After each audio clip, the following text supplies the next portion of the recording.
put it this way, a lot of the people in here will never see free air again. The Thai people call BangKwang the big tiger. They say it eats men alive. I have no clue when I will die. They could inject me today or tomorrow. In the West, it is being known as the Bangkok Hilton. But there's 24 in the room, which is really hard, especially just to get to the toilet because everyone's all over the floor.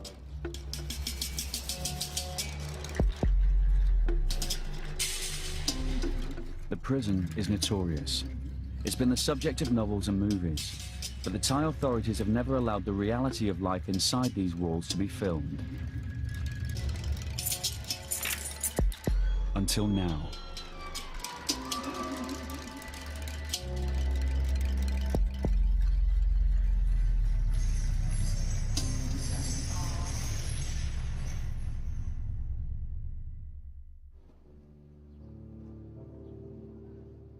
BangKwang prison is at boiling point. In the last few years, the prison's population has trebled because of a government crackdown on drug trafficking. 7,000 men are now packed into a prison built to hold around half that number.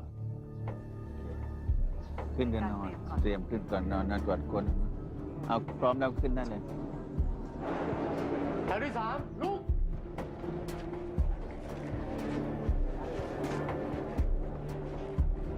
There are serial killers and multiple rapists locked up here, but most prisoners are in for drug dealing offences. In Thailand, drug sentences are harsh, minimum 25 years, to life, to the death penalty. The prison guards have arranged extra heavy security, but they're nervous. They are unarmed and outnumbered 50 to 1.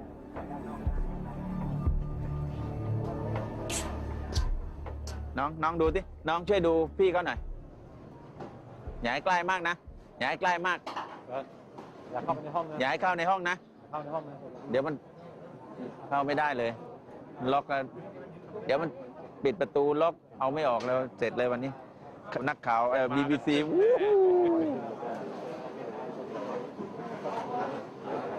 With so few guards, roll call is taken twice a day to make sure no one's missing.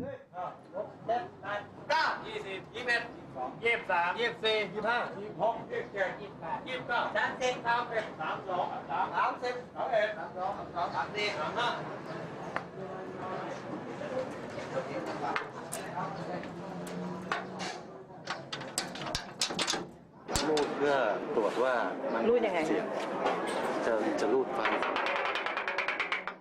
ถ้ามันมีเสียงที่มันนั่นแสดงว่าเริ่มมีรอยต่ำ If one bar has a different tone, it means someone's trying to file through it. ก่อนเลยนะบอกอยากขึ้นเร็วไม่เหนื่อยเขาจะได้ไม่เหนื่อยของเขา 3:30 is lockdown. The prisoners spend 15 hours a day in their cells.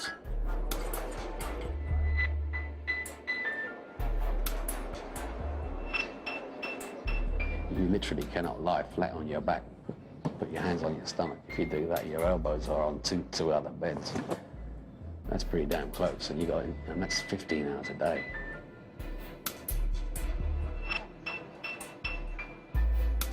In here, if one prisoner gets sick, so do all his cellmates. I'd say your beds must be about that big, with 5 foot long. So my feet are always sticking over the bed. You're always touching someone in the room. It's really hard. The lights stay on 24 hours a day. Thai officials have said 63% of prisoners have mental health problems, and 1 in 10 is suicidal. There is a lot of people who's losing their minds. Well, I'm sleeping next to a guy now. He just walks around all day, walks around talking to himself. I'm in the room next to him at night, and I've seen a dog scratch less. Last night, he were itching that much. There must have been about 3 different places where he were bleeding from, and he actually got blood on my bed.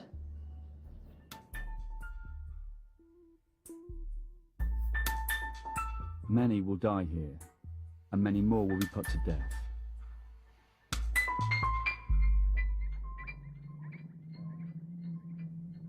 Just after the new Thai government came to power, these men had their executions in BangKwang broadcast live on Thai television as a warning to drug pushers.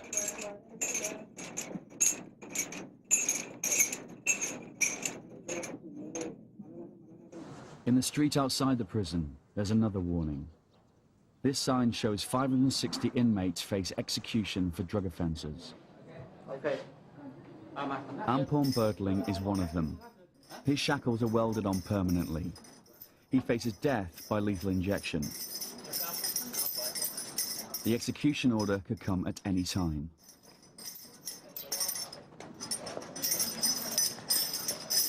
The Thai government says drug pushers have destroyed the future of many of the country's young people and deserve to die.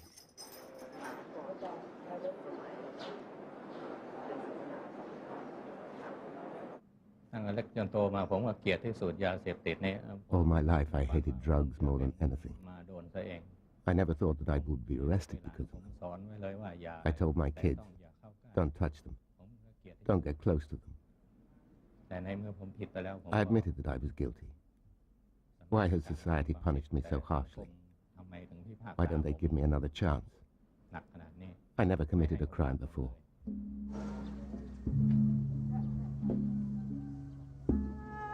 The tough sentences are popular. The prison's resident Buddhist monk, like the majority of Thai people, has little sympathy for drug traffickers. Drug dealing is a type of mass murder. It can destroy whole families. If a child becomes addicted to drugs, he drags down his whole family with him.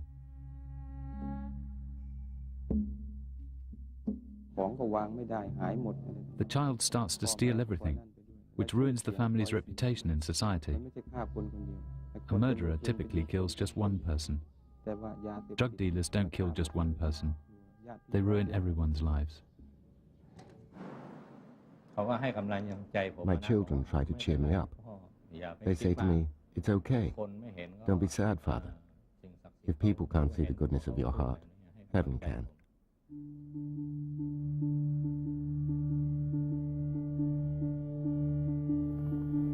Thailand is fighting a drug problem far worse than anything yet seen in the West. The country is a major through route for drugs. Heroin and speed pills are manufactured in Burma. The drugs are then trafficked through Thailand to Europe and America, with much of the profit going to the Thai agents. But now, Thailand has a major drug problem at home. Methamphetamine pills, called yaba, now as cheap as $1 a pill, are flooding the local market. In recent years, yaba has found its way into schools. Child addicts in the streets have become a common sight. It's called the crazy drug. The government said it's Thailand's #1 national security issue. I had a job watching yaba supplies. My employers paid all my daily expenses. They paid for my house as well. All I had to do was keep an eye on the pills. When we had a client, my boss would call me, and I would make the delivery.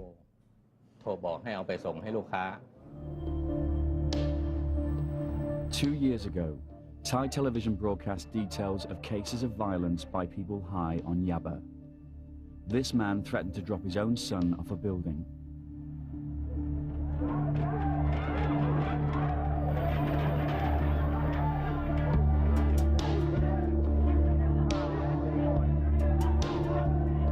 The Thai Prime Minister vowed to wipe out the country's entire drug problem within just 60 days. 10,000 people were arrested. More than 2,000 alleged drug dealers were shot dead in the streets. The authorities said it was gang-on-gang killings. Human rights groups say it was the Thai police. One day, the police caught my partner and forced him to call me to deliver some pills to an undercover officer. I was arrested immediately. The police decided to arrest any suspect they could find. That's why prisons are overcrowded these days. They weren't looking for the real criminals, otherwise they wouldn't have bothered with us.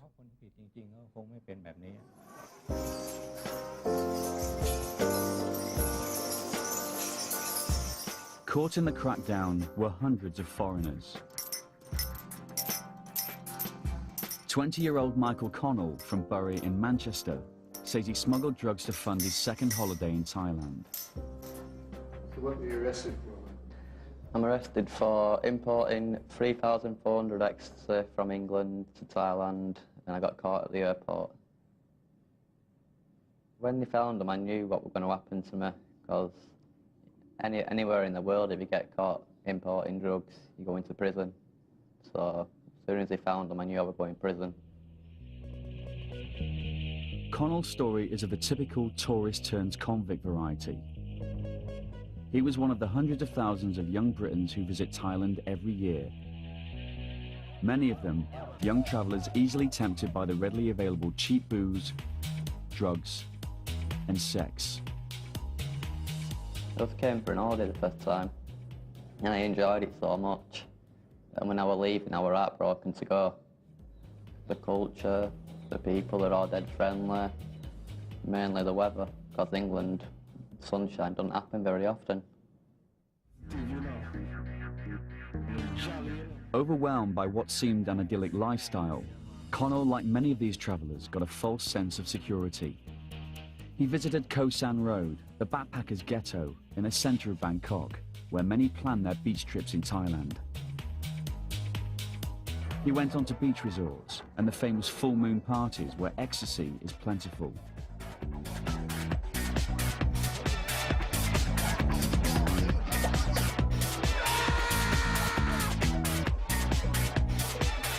So I wanted to get back, but it's so expensive to come over, I had to find a way to make money. Connell didn't want to say where he got the money to buy the drugs. In November 2003, he arrived at Bangkok's international airport for his second vacation in the land of smiles. Customs officials found the ecstasy tablets in his travel bag after they were detected by an X-ray scan. Went to collect my bag, and for some reason it were already off the rail going round. So I just picked it up, walked through the customs, and then they said, "Stop, can I search your bag?" So they put my bag through the X-ray machine, opened the bag, put their hand in, just poured them out.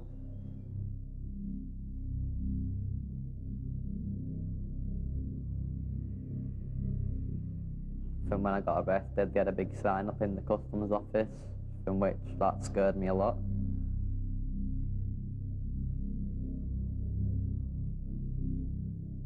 I just sat there looking at it and just praying that I don't get the death penalty. The pills, with a street value of £50,000, were wrapped in plastic and hidden in 2 face cream jars. Michael escaped the death penalty by pleading guilty, but was sentenced to 99 years in prison. Michael, do you have a message? I do. Family, I love you all. Don't worry about me, I'm fine. I'm more worried about yourself.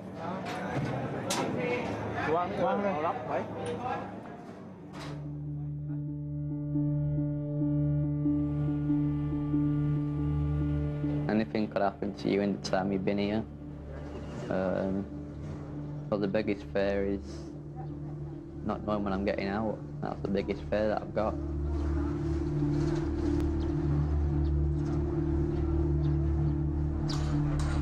Connell has been put in Building 5, which is reserved for young and dangerous prisoners.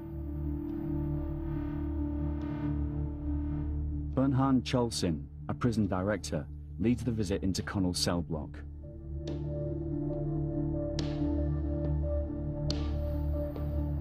20 guards gather for extra security, but there is tension in the air.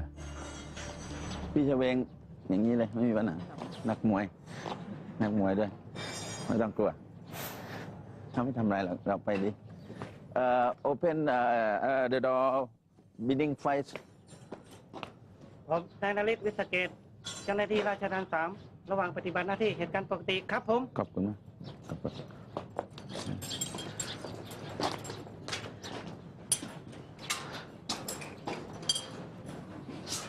ประตูจะเปิดพร้อมกันไม่ได้ประตูเนาะมี2 ชั้น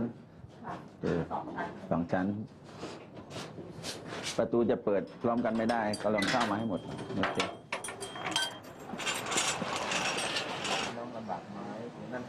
ความคล่องตัวก็มีแล้วเจ้าหน้าที่ก็ไม่เครียด Compound 5 contains about 1,000 prisoners, but there are only 13 or 14 guards on duty.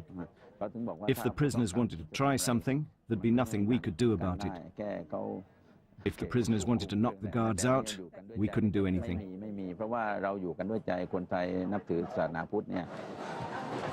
Warden Bunhan is concerned about the safety of the female Thai interpreter. ไม่เป็นไรน้องตามสบายไม่ต้องตื่นเต้นเขาดูมากนะเพราะเขาไม่เคยนานๆผู้หญิงเข้ามาอันนี้โรงฝึกวิชาชีพหน่วยงานเย็บผ้าอ๋อเขาฝึกข้างในไม่เลย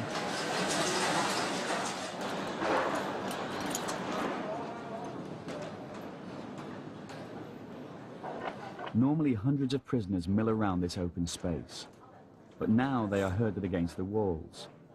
Before this visit, the guards had raided the block, seizing any personal possessions regarded as against the rules, like mobile phones and drugs. They're not happy.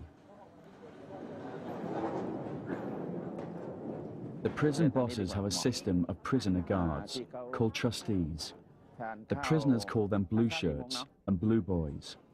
They have the power to search and to discipline the other prisoners.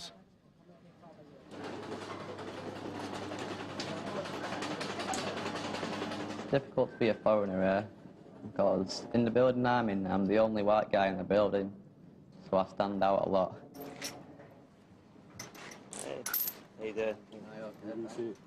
And I do get looks off a lot of people, but I just ignore them most of the time and just carry on what I'm doing. Are you alright? I was expecting this.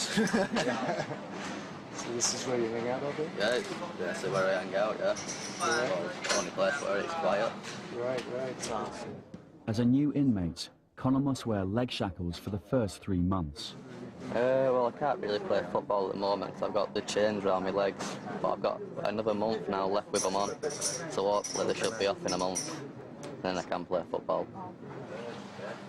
Life in BangKwang largely depends on how much money a prisoner has. Poor inmates work for the guards or for other prisoners to survive. A lot of people there haven't got any money, so you've got to basically help the ones who haven't got the money, so he does me washing, and then I give him food and stuff like that, and cigarettes. Each inmate has a bank account in the prison. They can buy food and toiletries from the prison shop using a coupon system. Michael also gets food and vitamins from the British Embassy. You buy food every day, so you just buy it. Sometimes you can do cooking. Plus the embassy comes every now and again, well every 6 weeks they come and they bring me like stuff like fresh bacon, ham, cheese. It's not the embassy who gives us the money every month, it's a charity called Prisoners Abroad who gives us 2,000 baht every month, which is actually a really big help because my family ain't got that much money to help me with. I don't know if they let us. The guards have had enough. It's time to leave Connell's cell block.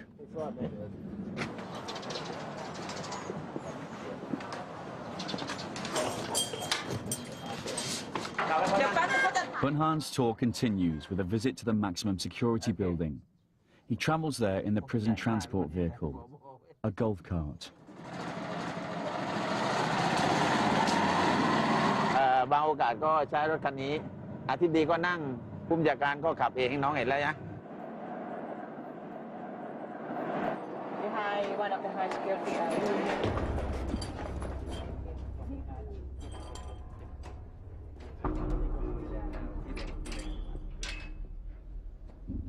The inmates call it the jungle. It's solitary confinement, BangKwang style.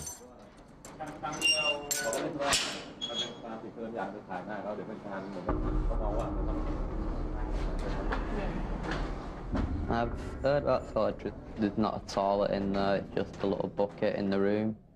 One guy said you're lucky if you can just lie down on your back, flat, but I plan not to go up there.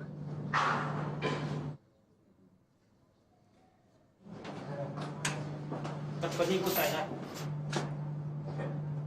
คือลักษณะที่อันนี้คือตีเป็นว่า This is an example of a stubborn prisoner who lacks discipline. That's why he's isolated from others. ทางวินัยเรือนจำไม่ขังเดียวอันนี้ก็ไม่มากอันนี้ขนาด This is a fair punishment. He stabbed another inmate at least 10 times, and when the guard tried to stop the fight, he was attacked as well and got 10 stitches. โดนไปเย็บ8 เข็มแต่เราก็ให้เอาไปคือเราไม่ We forgive him. We will try our best to rehabilitate him. ทำไม่ได้ Other people always imagine that we are tough, but in reality we are not. เมื่อวานเรากันอะไรก็ตามว่าต้องให้บอกว่าโอดจริงๆคือเราไม่อด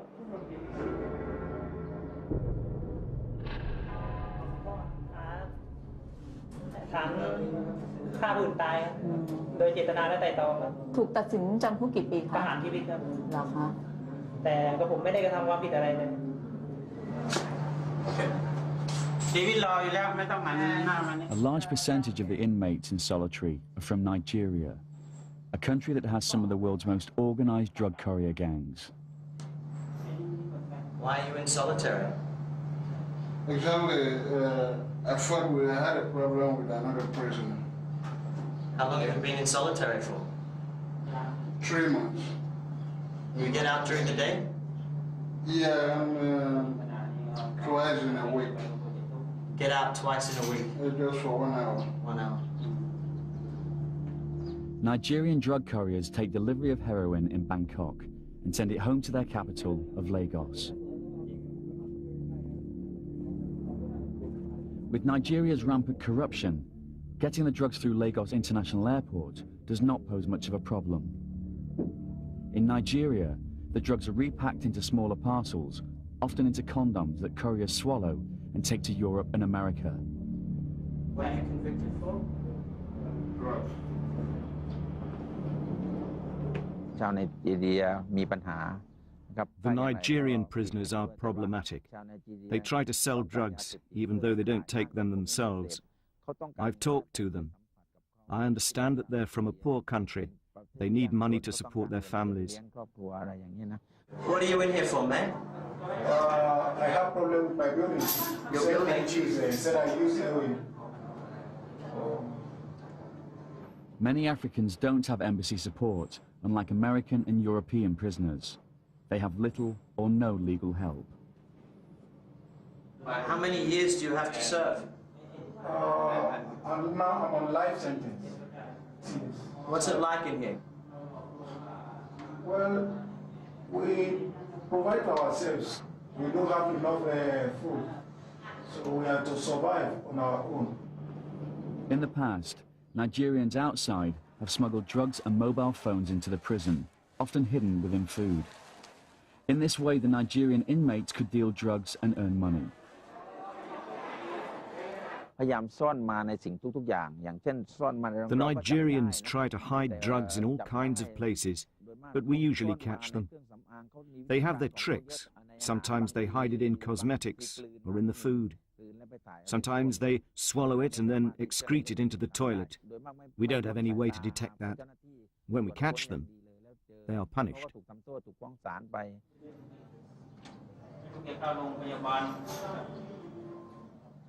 Do you miss your family?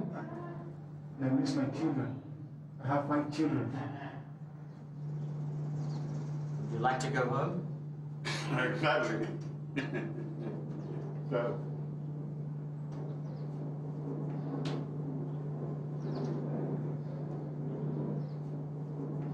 Does anybody come visit you here? Once in a while.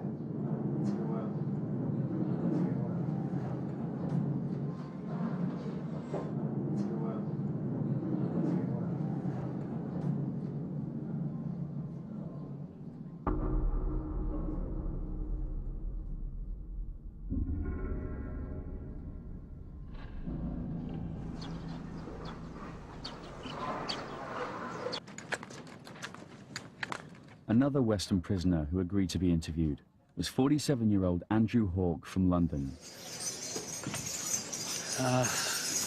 Death row. They've got their chains welded on. That's my home for the last five and a half years. And home for how much longer? Nobody in this place can say with any degree of certainty when they are leaving. Nobody at all. Permission for filming is denied inside Hawke's compound. The last visit inside Connell's proved too dangerous and disruptive.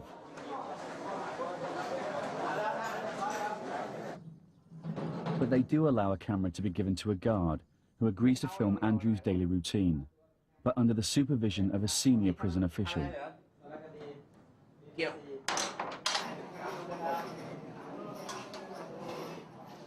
Well, I'm going up to show you where I sleep. What were you arrested for? Stupidity. It's 800 odd grams heroin, airport. What led you to make the decision to try to do this? Desperation. Financial and personal. I was homeless at the time. I'd just been made that. The personal stuff I don't really want to go into.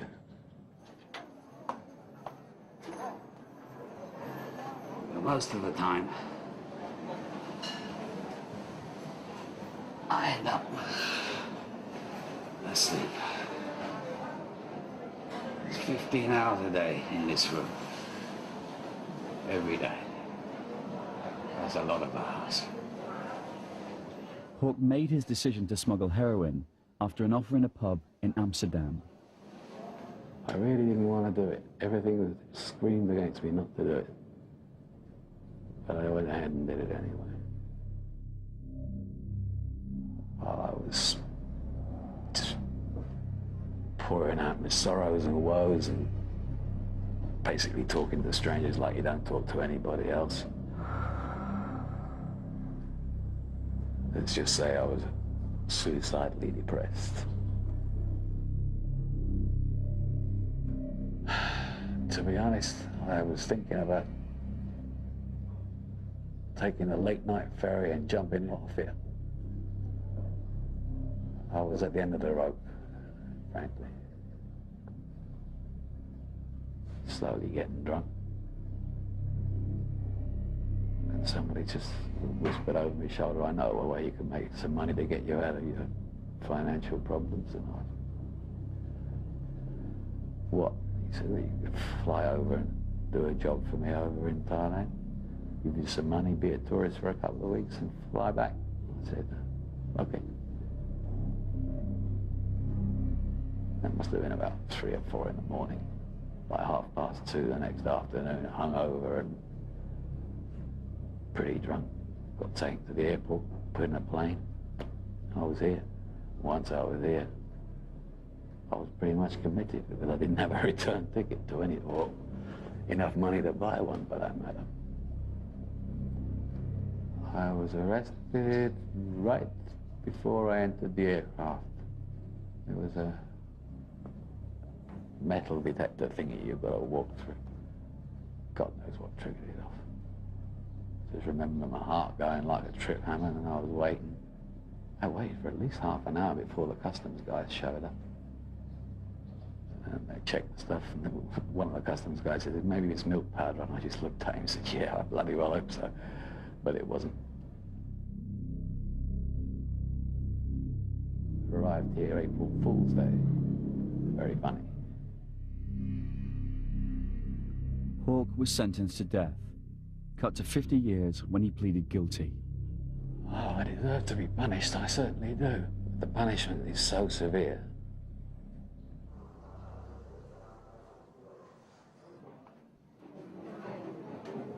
Hey, Andrew. This is my friend Adrian. The reason he's lying down is because he's too tall to stand up. So, Adrian, what does it feel like to be on TV again? Say hello to your friends at home, Adrian. Hello.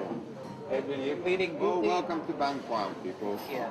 Are you pleading guilty or not guilty? Not guilty. You see another man in the system who is not guilty. You. Oh, I pled guilty from the start. Yeah. I was caught red-handed. Hawk is ordered to show off the new gas cooking area for the guard's camera. This is the area where all the cooking facilities are. Gas bottles all behind. As you can see, there's only 6 rings. So a lot of people use charcoal instead, but the gas here is provided. Just off shot are about 400 people showering, which you cannot be shown under the laws of obscenity in Thailand. So we will now move on. Okay, enough.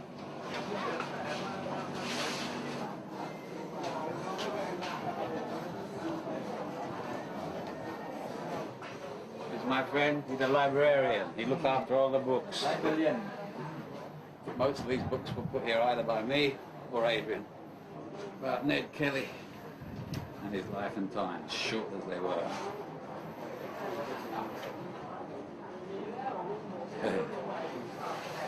What are you reading there, Cole? Yeah, just reading how to live in Thailand. You found out how to live in Thailand, yeah, my friend. That's when you found out. Too late you found out. Yeah. Okay, that's enough. I think it's my anger at the British government that's halfway responsible for me holding on to my sanity. A number of letters I've written to the various departments of the Foreign Office, Home Office, and the sheer gall of the replies keeps me going. Heroin smuggler Hawk is desperate to leave. He is subject to the rules of British prisoner transfer agreements. If he returns to the UK, he must serve half the sentence he received abroad. Other countries are far more lenient. Even if I went back and did the half that the British government insists I do, I'd be nearly 67. If I was a Dane or a German, I'd have 4.5 years left. Because these American prisoners, they get transferred back home after 8 years. And then they do 2 to 3 months in prison in America and then get released. So a lot of people are really upset about this. Well, the Americans go their own way. No one can stop what the Americans do. But we should at least get the same treatment as the rest of the Europeans do, and none of them do more than 10 years, so why the hell should we?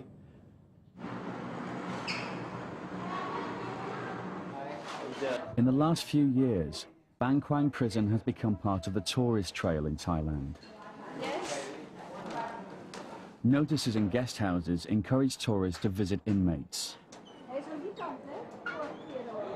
The prisoners call them banana visits because it makes them feel like monkeys in a cage. Prisoners on drug offences are allowed 1 visit a week, while all other inmates, including murderers, get 2. The prisoners sit behind a wire mesh, and the visitors at the other side of a second wire mesh, about 10 feet apart.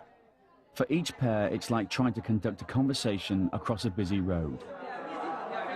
2 years ago, we were just curious to visit somebody in prison. And we met a boy from Malaysia, and we felt so sorry for him, but we know he is innocent. He's really innocent, but he has lifetime. I think it's too bad. My wife stayed in Penang. My wife stayed in Penang. Oh, Penang. Penang, yeah. So when you were at Penang, with her parents. She stays with her parents. Stay with the parents. Yes, when they're guilty, okay, but not life. Not life. That's too long. Don't you think? Yeah, I get visits from tourists sometimes who goes to the British Embassy and wants to visit a British prisoner. Or sometimes people who come over from England who see me on the news and all that from Manchester. Adrian gets a visit from a fellow Canadian who read about him on the internet. But welcome to the BangKwang Hilton. Thank you. We're lucky we're Canadian. Canada has an exchange treaty. We have golden license. 8 years and 5 days, and it was transferred back to Canada. So I just wanted to see if there's anything you need. I'm going to go to the store after. What do you need? My freedom, I can't get to that one. A friend that I knew from before who appeared just out of the blue one day. That one, I was taken aback. Yeah. Sarah, you know who you are. Yeah.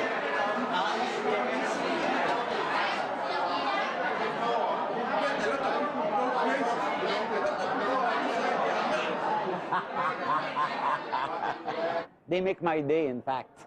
You know, I come here, it's a food for thought, and they made my day. He's a nice guy. He just make a mistake and that's all, you know.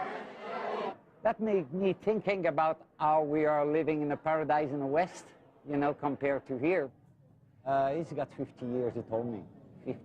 50 years. Could you imagine? He is 40 or a little bit over 40. That's going to be, he's going to be here for the rest of his life. I stay here 7 years. 10 years. I never fight my case. I never fight my case. One of the prisoners is from Afghanistan. No Afghan embassy, of course. Yeah, because you know everything is problem in Afghanistan. And I contact with any embassy with other places, not reply. So there's nobody helping you on the outside? Nobody help me, nobody help me. Sometimes I'm sorry, when you go toilet night, come back, you don't have a space to sleep. And food is not enough at all. And everything is by yourself. From bed, food beds. Some guy came, I'd say about 3 weeks ago.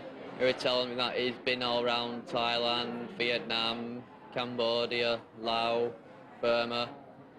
And when he was telling me, I was just thinking, great, I'm in prison.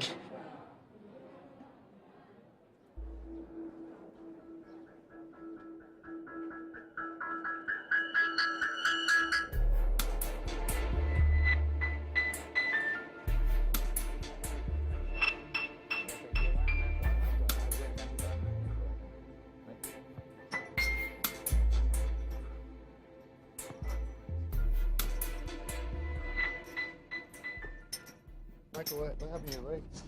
I'm sleeping next to a guy who's not washed his bed now for 2 months. I've told him to wash his bed, but he don't wash it, and I'm sure I'm getting mites off his bed or something like that.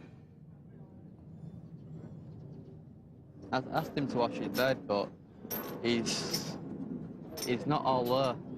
So he's just walked off, and he's still not washing his bed yet. Avoid any open wounds of any kind. With the water here, you have to. That's unfiltered river water we have to wash in. Try not to get sick. The worst thing you can do is get ill.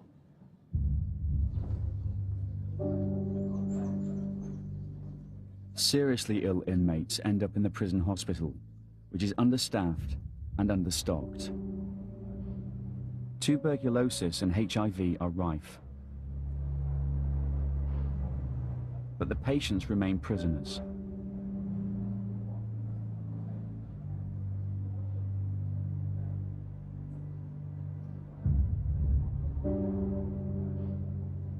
Many prisoners have developed the full-blown AIDS virus.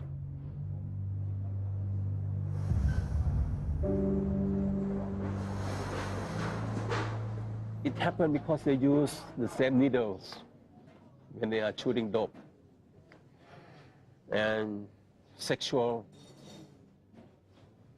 you know.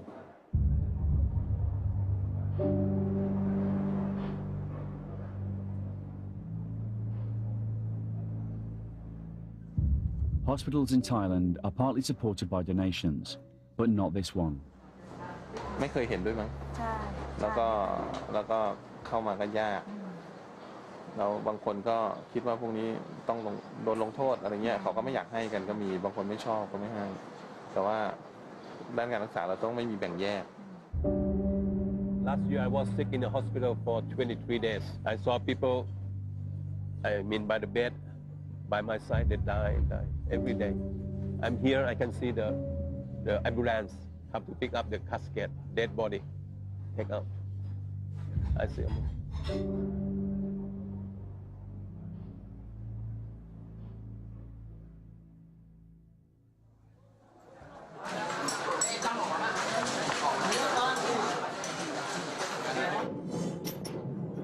do you have there? It's Manchester United top. Well, I'm a really big fan of Manchester United. Even David Beckham can come over and get me out if he wanted to.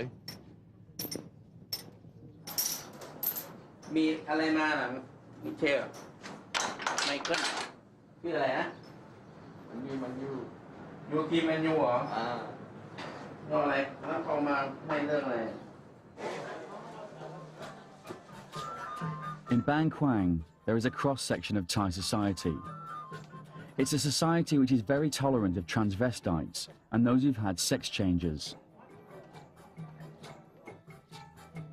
The cameraman guard is sent to film some ladyboys, as they are known here in Thailand.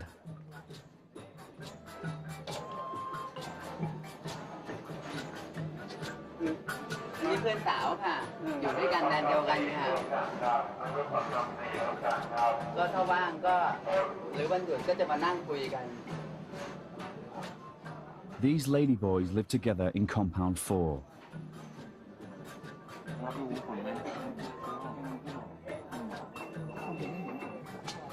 Nong is 34 and was a showgirl at the resort of Pattaya. She says she smuggled drugs to pay for breast implants. อยากผ่านนมมาอยากผ่านนม I wanted to get my breasts done, but my parents refused to give me money to do it. เงินหนูไปผ่า So I made a decision. ตัดสินใจทีนี้เพื่อนเขาก็ชักชวนไปให้ทำ My friends convinced me to do it. ก็ไม่รู้ว่ามัน I had no idea back then what I was doing. I kept delivering bags for them. I had no clue.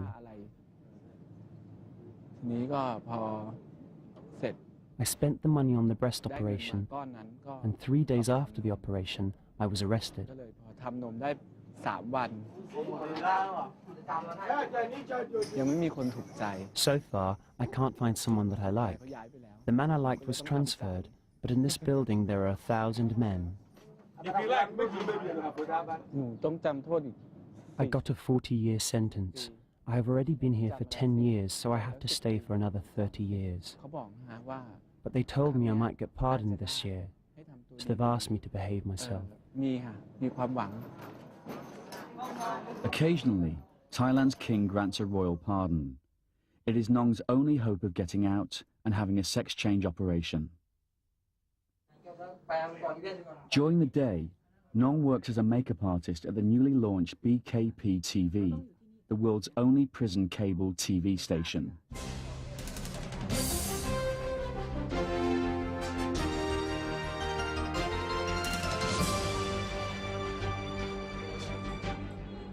The station is run by prisoners with prior experience. The anchor, a former radio announcer, has a life sentence for drug smuggling. เป็นพิธีกรแล้วก็เป็นผู้ I'm the host and anchor of BKP Cable TV in BangKwang Prison. อยู่ที่นี่มา I'm beginning my 6th year behind bars on a drug offence. พรบยาเสพติดครับเพราะว่า The station started off as a collaboration of prisoners under the supervision of the guards. มีเจ้าหน้าที่คอยดูแล We got a great response from our audience, our fellow inmates. ตอบรับจากผู้ต้องขังที่ท่านผู้ชมเนี่ยชมแล้วก็บอกว่าตรงนี้น่าสนใจ Last year, the prison bosses installed televisions in the cells. ท่านผู้ชมครับนี่คือบท Dear viewers, BKP TV broadcasts beautiful and romantic music videos for you, Monday to Friday. ครับตั้งแต่วันจันทร์ถึงวันศุกร์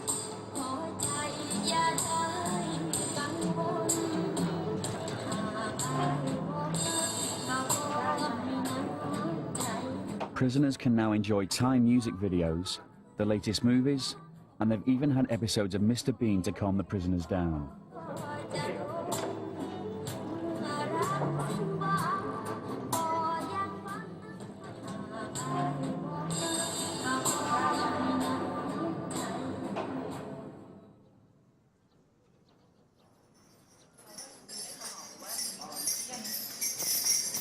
Drug dealer Ampon Bertling is still waiting for his appointment at the lethal injection chamber. Both he and the executioner will only get 2 hours' notice before the execution. Frankly, I'm afraid to die. But I was also afraid of starving. I did it because I had nothing to eat. I didn't have any money. I couldn't get a job.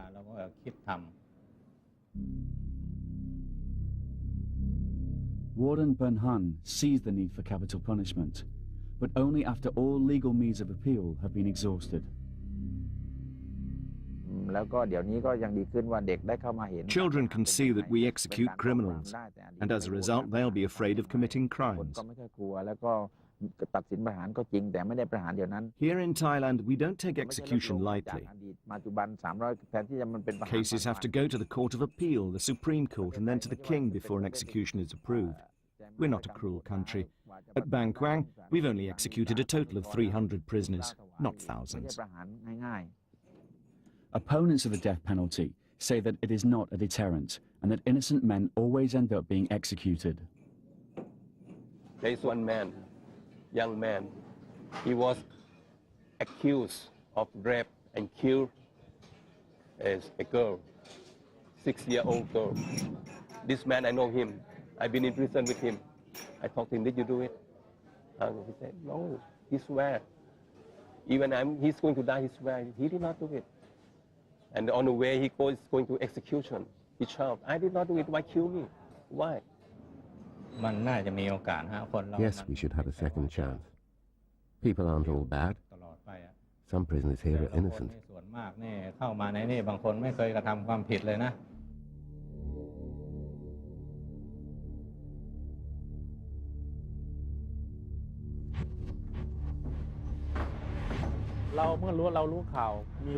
When I hear I have to do an execution, I go back home, I wash and meditate to clear my thoughts.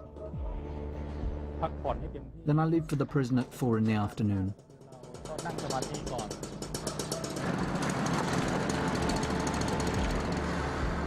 This is the head executioner of BangKwang.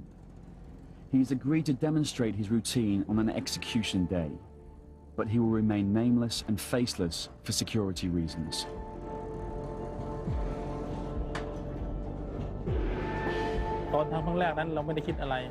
At my first execution, I worried whether I would be able to go through with it, whether I could carry out the job properly. But I didn't think too much, and I wasn't scared or emotional once I did it.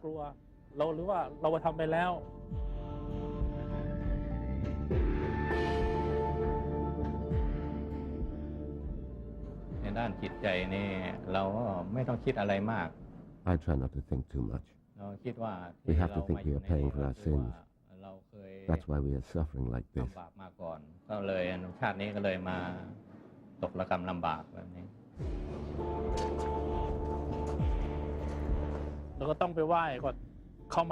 The first thing I do is go to the prison shrine and ask for blessings.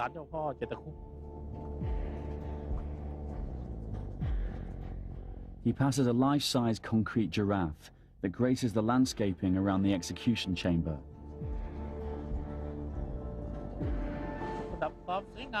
The giraffe is just to liven up the place.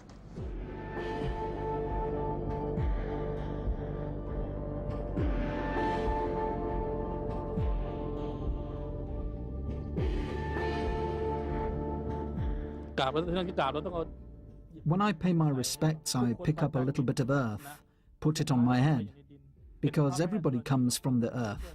In the end, we all go back to the earth. We should ask Mother Earth to protect us from all danger.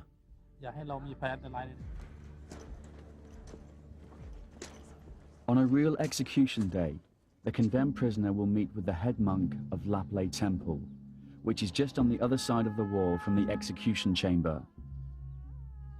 He has given the last rites to every prisoner executed at BangKwang during the last 17 years.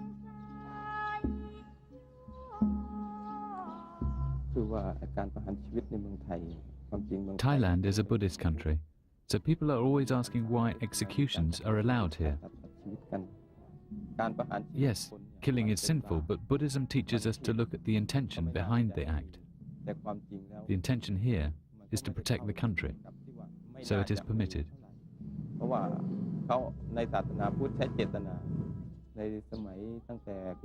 Since the Sukhothai dynasty, the king has gone out to fight wars. He and his troops have had to kill enemies to protect the country. Execution is the same. ใช่ไหมเพราะว่าศัตรูลุกเข้ามาก็จำเป็นที่จะต้องไปฆ่า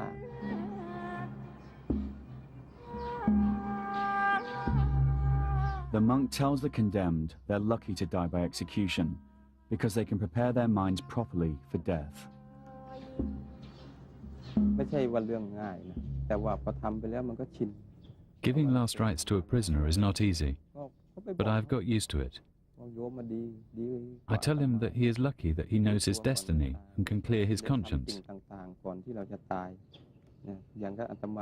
Unlike me, if a car hits me right after this, I might not have a chance to die with a pure mind. But he can prepare himself, listen to the monks, clear his mind and talk to people. It's a blessing in disguise.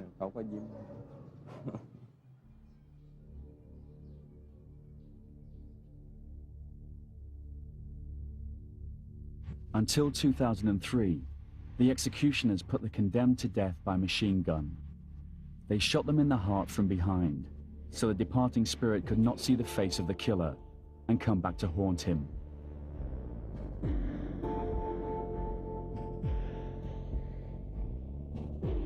Blood splatters are still visible on the wall. The last person to die by firing squad was executed on December 12 last year. Director General Nati then decided to change the system to lethal injection. Because it's more humid, because when we use firing squads, the old method, sometimes they are crying and shouting, and sometimes when we shoot, they get down. Their blood is spreading, and sometimes they are not die immediately. So we have to take them and shoot again. So by new method, it will be more humid. They can it will not damage their body.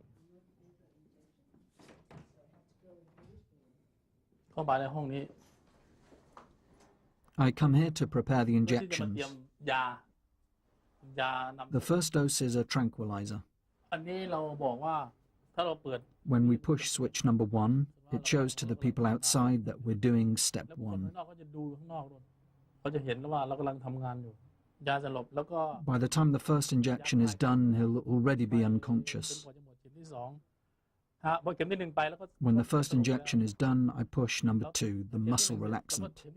Then we go on to the third and lethal dose. When all the lights are on here and outside, the observers know that we've injected all 3 doses.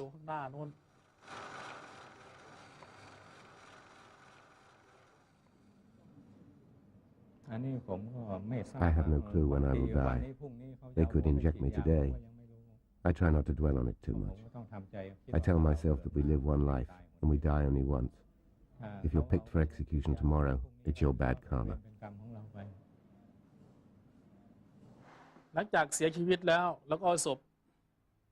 When the prisoner's dead, we put the corpse down here. We take the fingerprint of the corpse to check if he's the same person as the one we had before the execution. We take fingerprints before and after the execution. After we've done the prints, we put the body in the coffin and put it in this room, right here. Here we have cool air to preserve the body. If we have 4 bodies, we'll keep them here.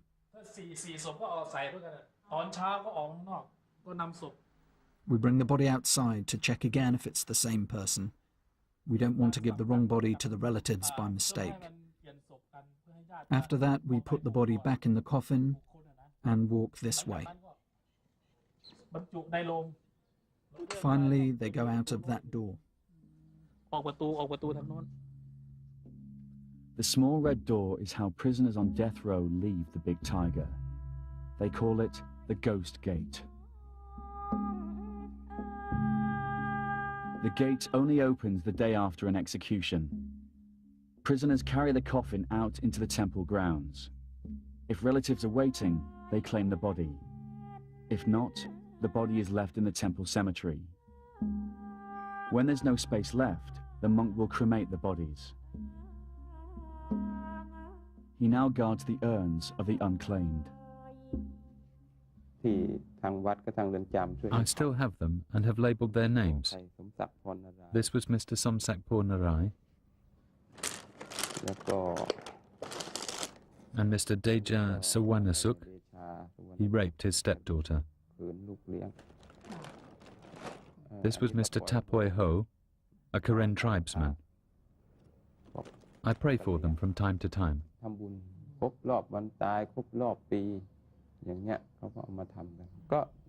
I have to take a look at their names. I saw all of them prior to their deaths, so I can recall some of them.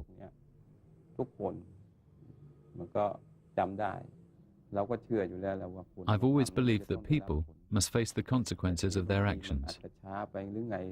Even if you don't get caught today, one day your karma will catch up with you.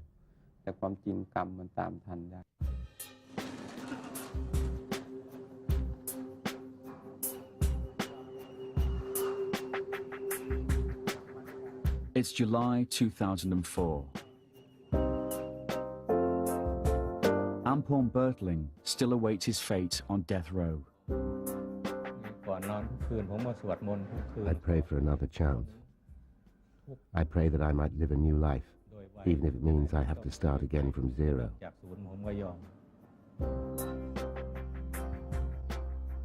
Director General Nati is building new prisons to ease the overcrowding problem at BangKwang.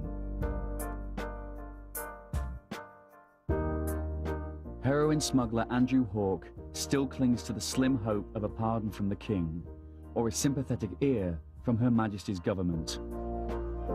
The life sentences never get out. The sentences, such as mine, at 50 years, I would have to be 91 before I got out. Impossible.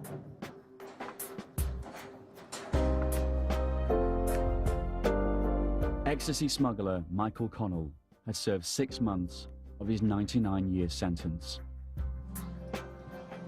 What I am very worried about people forgetting me. I'm lucky at the moment, I've got a few people writing to me, but I've got a feeling myself it's going to die down after a bit, which I'm hoping it doesn't.